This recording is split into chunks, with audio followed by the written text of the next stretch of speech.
friends, my name is Antonia Remarker, and on this channel you study English and Russian. But as long as today is Monday, you study English. Today we're going to study some more English idioms, but I've decided to make such videos devoted to English idioms a little bit shorter, because when we have a class which lasts for 12 minutes, it must be really frustrating and you have to memorize so much. 5 idioms, that's too much. So let's study 3 idioms each time. So today we are going to study 3 very useful idioms, and by the way, they are also very interesting. So let's get to it. The first idiom for today, and it is from the Sex and the City TV series. I love it. And it is to pop the question. Well, it means to ask somebody to marry you. Basically, to pop the question, the exact question. We know what question we are talking about. Will you marry me? So, it means to propose marriage. The question pops. It's like it appears very sudden. To pop the question. Maybe we should go in there and find you the most beautiful ring that they have. Alrighty. From that moment on, Charlotte would tell everyone that right in front of Tiffany's, out of nowhere, Trey popped the question, and she said, "Alrighty." Unfortunately for her, it was poor Charlotte who popped the question. So she was embarrassed about the situation, and that's why she decided to hide the true story. And she made up this one, that Trey popped the question when they were passing by the Tiffany store. So she said that it was Trey who popped the question, but actually it wasn't. Now my example. Popping the question seems to be literally surprising. It is supposed to be surprising, but some girls wait for it for ages. Let's move on to the next idiom for today. It is also from Sex and the City, and it is to take a rain check. Do you know this one?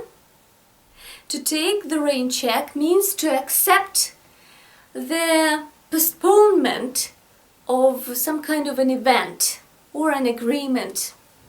So, if you take the rain check, it means that you decide to postpone some event, meeting a friend, going to the cinema, and so on. So, you take the rain check.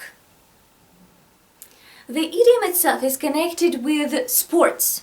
So earlier, when some games were supposed to be played, like baseball, and suddenly it started raining, usually the game was cancelled.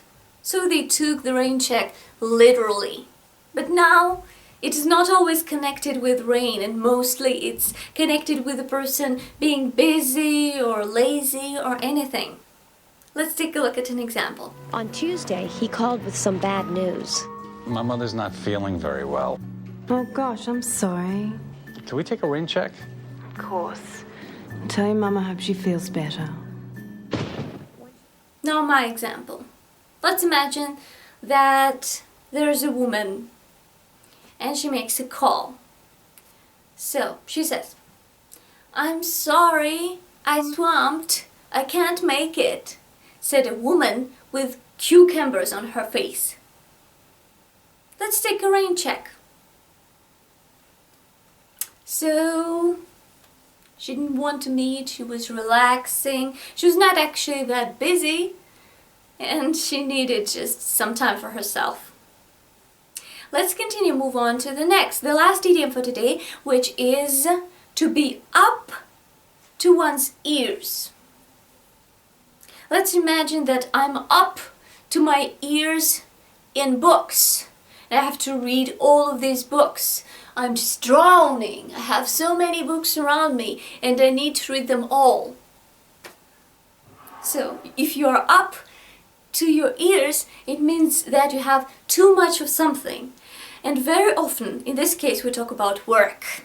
So if you are up to your ears, it means you are very, very, very busy with something. You have a lot on your plate for the day. You are swamped. Can we take a rain check? Of course. Tell your mama I hope she feels better. When she hadn't heard from him for 2 weeks, she called. Tim, it's Elizabeth. It's an awfully long rain check. He said he was up to his ears and that he'd call her the next day. He never did call, of course.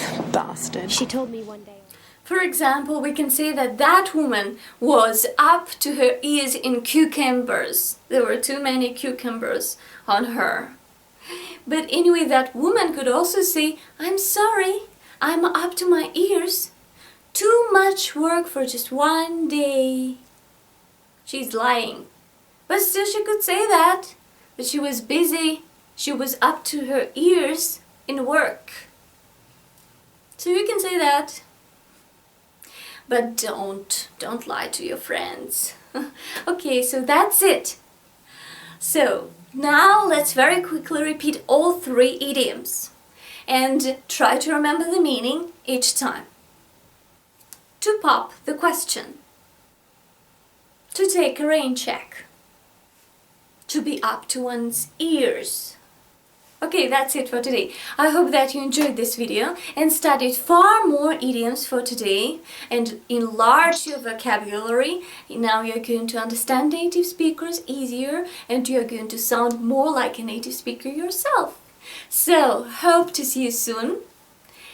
Well, do not forget to like this video and subscribe to my YouTube channel, share this video, follow me everywhere, and I hope to see you soon. Happy English and Russian practice. Bye bye.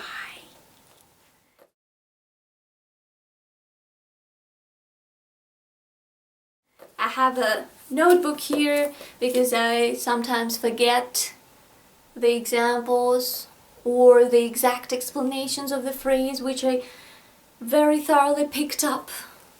So I like it. It's very colorful and beady. There are beads.